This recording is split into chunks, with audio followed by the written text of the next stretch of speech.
16일 월요일 보석보다 귀한 가르침.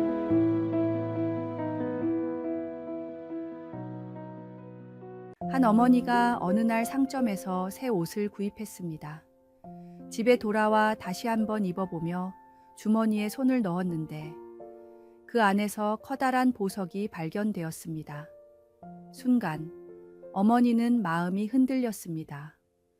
내가 산 옷에 있으니 내 것이 아닐까 하는 생각과 아니야, 보석이 엄청 비싸 보이는데 잃어버린 사람이 지금쯤 애타게 찾고 있을 거야 라는 양심의 소리가 충돌했습니다.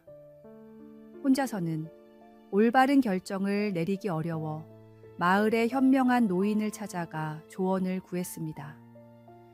노인은 단호하게 말했습니다. 당신이 산 것은 외투이지 보석이 아닙니다. 당장 돌려주는 것이 마땅합니다. 그러나 만약 보석을 돌려주러 갈 때 당신의 자녀를 데리고 간다면 당장은 아쉬울지 몰라도 보석보다 몇 배나 더 귀중한 것을 자녀에게 물려주게 될 것입니다. 부모가 자녀에게 해줄 수 있는 가장 소중한 선물은 비싼 물건이나 좋은 학원이 아닙니다. 그것은 바로 올바른 가치관과 신앙입니다. 우리가 보여주는 작은 행동 하나하나가 자녀들의 인생을 형성하는 틀이 됩니다. 특히 정직함은 신앙생활의 기본이자 시작입니다. 아무리 작은 것이라도 정직하게 행동하는 모습을 보여줄 때 우리 자녀들도 그 가치를 배우게 됩니다. 오늘의 말씀. 계명을 지키는 자는 자기의 영혼을 지키거니와 자기의 행실을 삼가지 아니하는 자는 죽으리라. 오늘의 만나. 참된 신앙교육은 말이 아닌 삶으로 이루어집니다. 오늘 하루 자녀들에게 어떤 모습을 보여주고 있는지 돌아보고 말씀 안에서 정직하게 살아가는 모범을 보여주시기 바랍니다. 세상의 보석보다 더 빛나는 하나님의 말씀으로 가정을 채우십시오.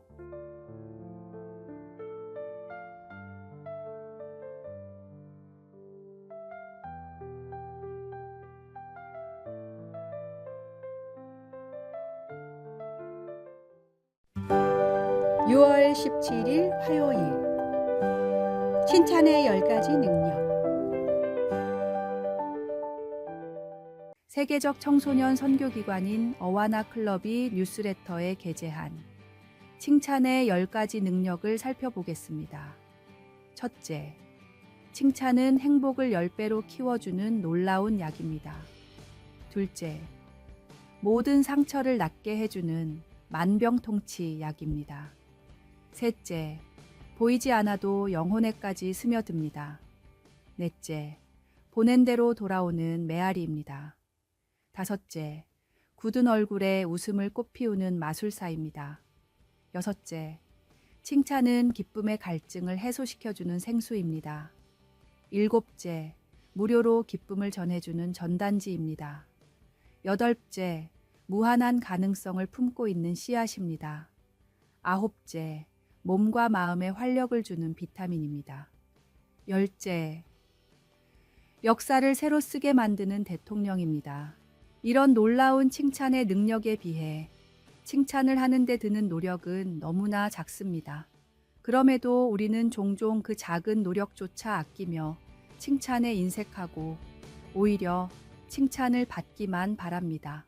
성경은 듣기는 속히 하고 말하기는 더디 하라고 가르칩니다.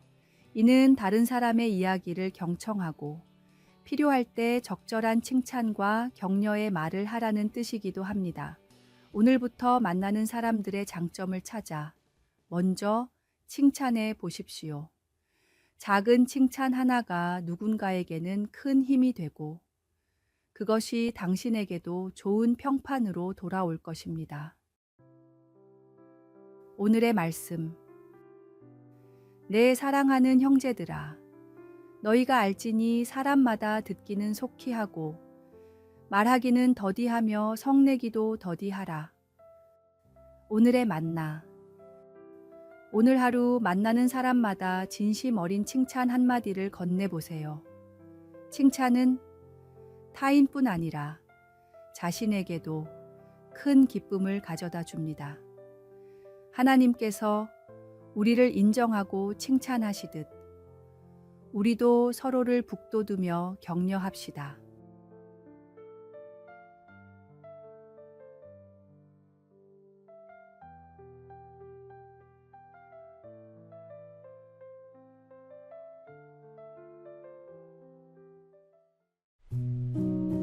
(6월 18일) 수요일 공정한 시험관.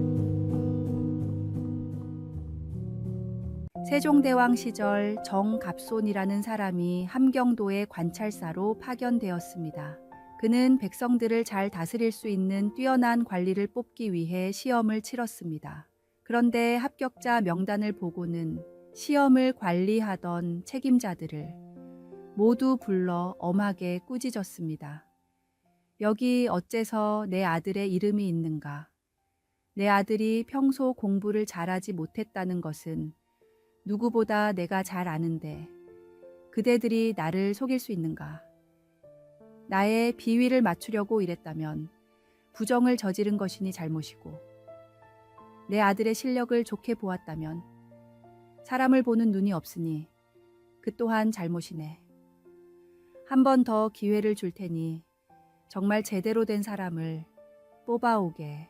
이 일로 정갑손은 모든 일에 청렴하고 공정한 관리로 소문이 나 나중에 예조판서와 대사헌같이 높은 벼슬에까지 올라 세종대왕의 일을 보필했습니다.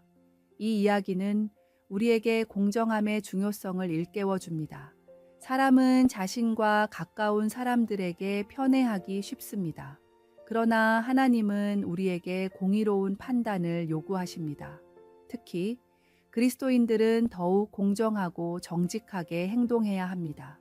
나보다 나를 더 잘 아시는 하나님께 모든 것을 맡기고 부르심에 언제나 순종하는 믿음의 사람이 되어야 합니다. 오늘의 말씀. 정직한 자의 성실은 자기를 인도하거니와 사악한 자의 패역은 자기를 망하게 하느니라. 오늘의 만나. 오늘 하루 동안 자신의 판단과 결정이 공정했는지 돌아보십시오. 하나님은 편애하지 않으시며 모든 일을 동등하게 사랑하십니다.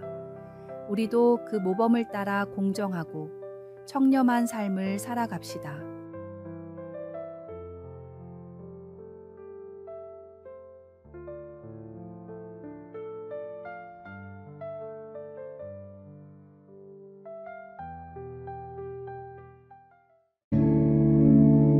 (6월 19일) 목요일 만리장성의 만남.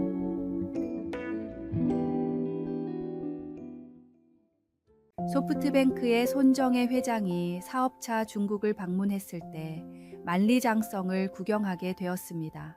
함께 동행했던 미국의 야후 창업자인 제리 양이 어딘가 연락을 하더니 한 젊은이를 데려왔습니다. 손정혜 회장은 그 젊은이를 보고 첫눈에 무언가를 느꼈고 단 6분간의 대화를 나누며 자신의 귀중한 경영 비결을 전수해 주었습니다. 당시 손정혜 회장이 운영하던 야후 재팬은 일본에서 구글이나 이베이를 물리치고 독자적인 플랫폼을 구축했는데 바로 그 성공 비결을 짧은 시간에 나눈 것입니다.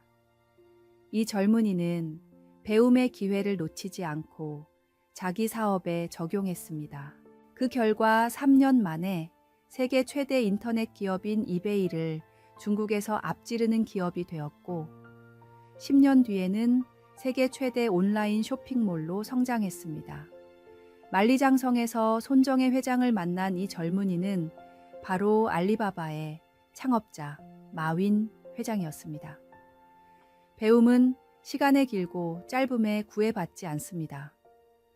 우리의 신앙생활도 마찬가지입니다. 하루에 10여 분 정도 갖는 경건의 시간, 일주일에 2시간씩 드리는 주일 예배는 결코 변화에 부족한 시간이 아닙니다. 함께하는 시간을 소중히 여기고 최선을 다해 집중한다면 우리의 삶도 놀라운 변화를 경험할 수 있을 것입니다. 오늘의 말씀. 게으른 자는 마음으로 원하여도 얻지 못하나 부지런한 자의 마음은 풍족함을 얻느니라. 오늘의 만나. 귀한 만남과 배움의 기회는 언제든 찾아올 수 있습니다.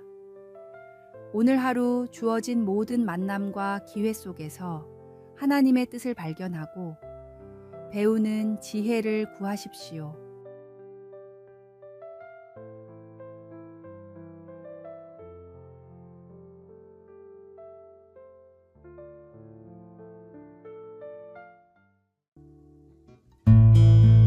(6월 20일) 금요일 105세까지의 계획.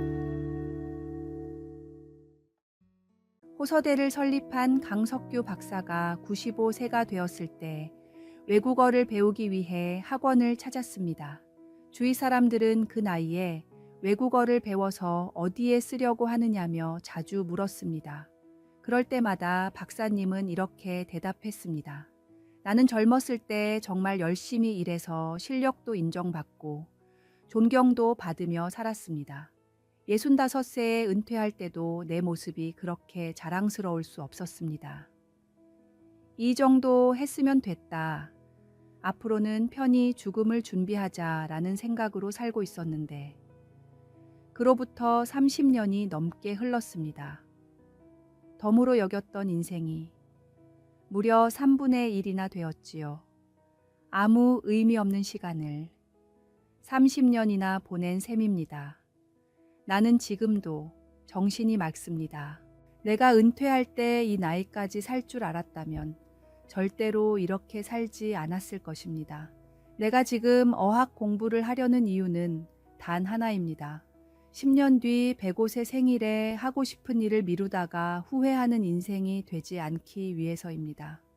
하나님께서 우리에게 허락하신 시간은 모두 소중하며 주님이 부르시는 그 순간까지 우리는 배움과 성장을 멈추지 않아야 합니다. 시편 기자는 인생이 짧으니 우리의 날을 계수하는 지혜를, 바울은 세월을 아끼라고 권면했습니다. 오늘의 말씀. 우리의 연수가 70이요 강건하면 80이라도 그 연수의 자랑은 수고와 슬픔뿐이요 신속히 가니 우리가 날아가나이다. 오늘의 만나. 하나님께서 허락하신 시간을 소중히 여기고 주어진 매 순간을 의미 있게 채워가는 지혜를 구하십시오. 주님이 부르시는 그날까지 전력을 다해 사명을 감당하는 참된 제자의 모습을 간직하시기 바랍니다.